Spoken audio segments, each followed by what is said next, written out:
அனைவருக்கும் நம்ம எதை பற்றி பார்ப்போம்னா Indian coast guard recruitment call for பண்ணியிருக்காங்க. இது 2024க்கான கால்ஃபரு. உங்களோட போஸ்டிங் எங்கே இருக்குன்னு பார்த்தீங்கன்னா கொல்கத்தாவில் போஸ்டிங்.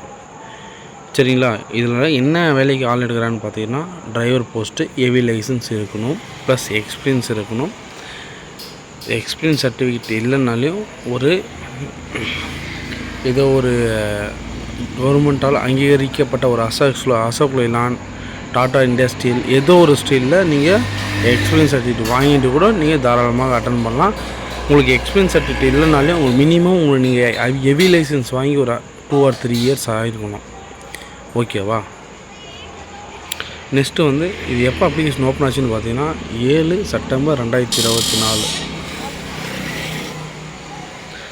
October 7 2024 அன்றைக்கி அப்ளிகேஷன் க்ளோஸ் ஆகுது.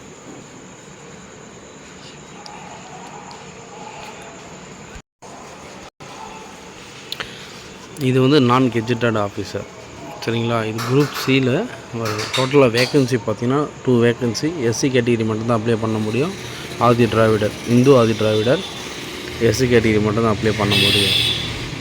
All over India competition. சரிங்களா?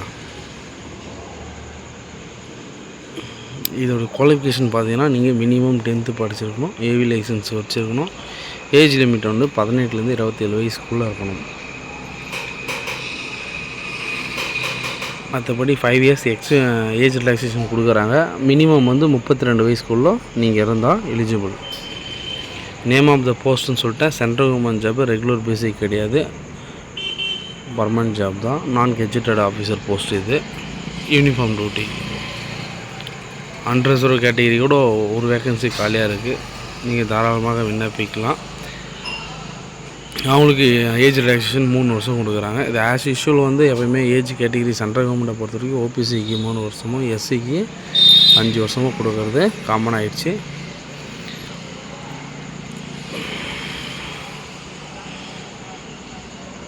ஏதாச்சும் டவுட்னா நீங்கள் கமெண்ட் பண்ணுங்கள். இதோட அப்ளிகேஷன் மெத்தட் பார்த்தீங்கன்னா நீங்கள் ஆஃப்லைன் மூலிமா தான் விண்ணப்பிக்க முடியும், ஆன்லைன் மூலிமா விண்ணப்பிக்க முடியாது.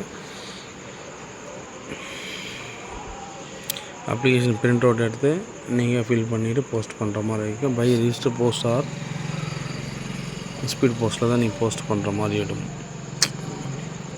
நீங்கள் ட்ரேடு முடிச்சுட்டு டேரெக்டாக உங்களுக்கு பிசிக்கல் நடக்கும். பிசிக்கலில் உங்களுக்கு செஸ்ட் அலவன்ஸ் 81.5 இருக்கணும் நார்மலில்.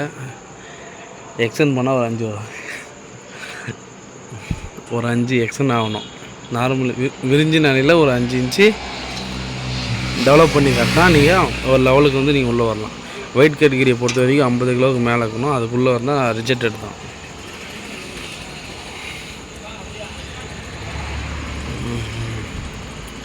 க்ளம்பிங் கூட இருக்குது. க்ளம்பிங்னு பார்த்தீங்கன்னா நீங்கள் கயிறு ஏறணும், 3 meters ஆனால் ஏறணும். அதை கொஞ்சம் ஃபாலோ பண்ணிங்க.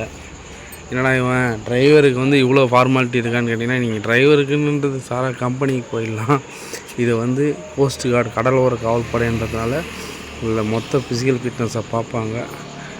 நீங்கள் ஃபிசிக்கல்லே அவங்க கண்டுபிடிச்சிடுவாங்க. ஏதாச்சும் போன் ஃப்ராக்சர் இருக்கா A to Z உங்களோட ஃபிசிக்கல் ஃபிட்னஸ்லேயே தெரிஞ்சிடும். ஐடி ப்ரூஃபு நீங்கள் ஃபிசிக்கல் அட்டன் பண்ணால் ஏதாச்சும் ஒரு ஐடி ப்ரூஃப் கொண்டு போய் ஆகணும். Aadhaar card, PAN card, voter ID, bank book, A to Z நீங்கள் கொண்டு போய் ஆகணும். ஏதாச்சும் ஒரு ஐடி ப்ரூஃப் தான் நீங்கள் தாராளமாக போகலாம். எஸ்சி எஸ்டி சர்டிஃபிகேட் நீங்கள் வச்சுட்டு இருந்தீங்கன்னா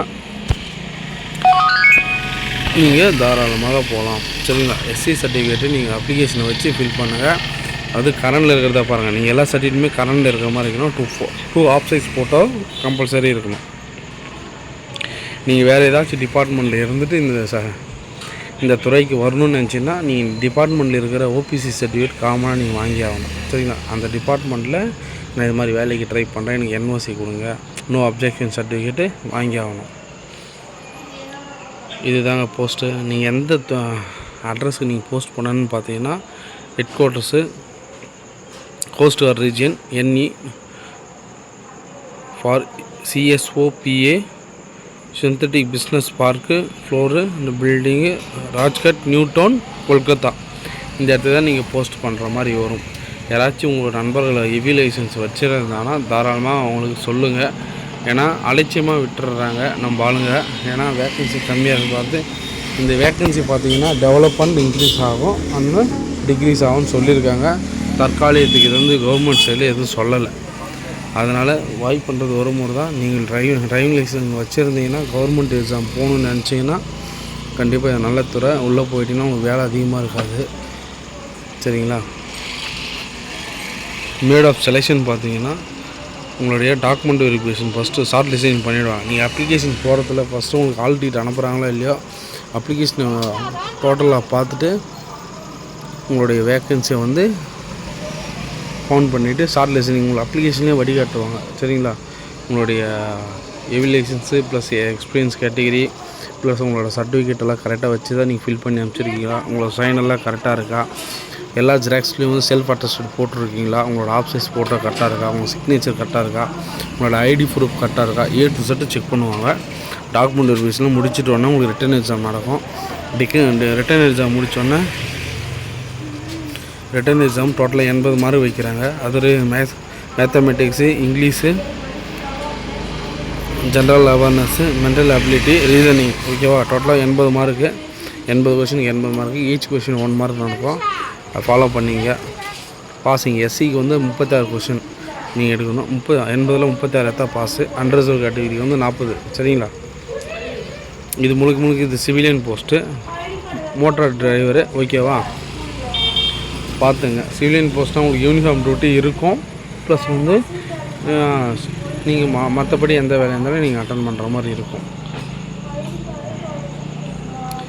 கடவுளூர் கால் பண்ணுறதுனால இந்த வேலை வாய்ப்பு யாரும் அதிகமாக தெரியறதுக்கு வாய்ப்பு கிடையாது. டிபார்ட்மெண்ட் ஆளுங்களே வந்து அவங்க ரிலேட்டிவ் ஃபேமிலி மெம்பர் சொல்லி இந்த துறையில் அட்டன் பண்ணி வேலைக்காக ட்ரை பண்ணுவாங்க. அதுக்காக நம்ம இடம் கொடுக்கக்கூடாது. ஏன்னா வெளி உலகத்துக்கு வந்து நம்ம இந்த மாதிரி வேலை வாய்ப்பு இருக்குதுன்னு தெரிஞ்சு 4 பேர் அட்டன் பண்ணாங்கன்னா கண்டிப்பாக அவங்கள ஒதுக்கிட்டு நாம் உள்ளே வர்றது வாய்ப்பு அதிகமாக இருக்குது. யாருமே அட்டன் பண்ணாத பட்சத்தில் தான் அவங்க ஆளுங்களே வந்து இந்த துறையிலலாம் உள்ளே போய்ட்டு அவங்கவுங்க ஜாப் கிடச்சின்னு உள்ளே போகிறாங்க. நம்ம மேலே தப்பை வச்சுக்கின்னு நம்ம வந்து அவங்க ஆளுங்களே போஸ்டிங் வாங்குறாங்க, நம்ம ஆளுங்களாம் வாங்குறதுன்னு நினைக்கிறீங்க. நம்ம ஆளுங்க முக்கியத்துவம் நாம் போனோன்னா முதல்ல நீ எடுத்து முன்னாடி காலை. சரியா? உணர்த்த வைக்கிறான் பார்த்தியா, அவனுக்கு முன்னாடி நீங்கள் போ. எப்பயுமே ஒரு ரன்னிங் ரேஸில் வந்து முன்னாடி ஓடுறவனை பார்த்து தான் அவன் எப்படி ஓடுறான், எந்த வழியில் ஓடுறான், எந்த ப்ராக்டிஸ் பண்ணுறான், எந்த டைமிங்கில் அவன் முடிக்கிறான்றதை பார்த்தா நம்ம அந்த டைமிங்கில் பிடிச்சி நம்ம அதை அந்த லெவலில் நம்ம பிடிச்சா தான் அந்த டைமிங்கில் நம்ம கிராஸ் பண்ணி அவனை விட நம்ம எக்ஸ்ட்ரா ஓடி ப்ளேஸ்மெண்ட் பண்ண முடியும். அதே போல் தான் நம்ம வாழ்க்கையும். இன்னொருத்தன் போகிறான்னா அவனுக்கு எப்படி இந்த தகவல் கிடச்சிச்சு. ஒரு செலெக்ஷனுக்கு நீங்கள் போகிறீங்கன்னா உங்களுக்கு எப்படி இந்த தகவல் தெரிஞ்சிச்சு, உங்கள் அண்ணன் தம்பிங்க அண்ணன் உள்ள டிபார்ட்மெண்ட்டில் இருக்காங்களா, A to Z நீங்கள் கேளுங்க. அப்போ தான் உங்களுக்கு கிராஷ் கொஷின் இருந்தால் மட்டும்தான் நீங்கள் அடுத்த முறை வேறு எந்த டிபார்ட்மெண்ட்டில் இருந்தாலையும் உங்களுக்கு இந்த மாதிரி ஒரு வாய்ப்பு நல்லா கிடைக்கும். சரியா? அப்ளிகேஷன் நீங்கள் ஃபில் பண்ணிட்டு அப்புறம் அந்த கவர் மேலே அப்ளிகேஷன் வர போஸ்ட் ஆஃப் டிரைவர்னு நீங்கள் எழுதிட்டு உங்களோட கேட்டகிரி எழுதுங்க. எஸ்சியா, ஓபிசியா, எஸ்டியா, அன்ரிசர்வ் கேட்டகிரிக்கு அப்ளை பண்ணுறீங்களா, A to Z நீங்கள் எழுதிடுங்க. ஏதாச்சும் டவுட்னா கமெண்ட் பண்ணுங்கள்.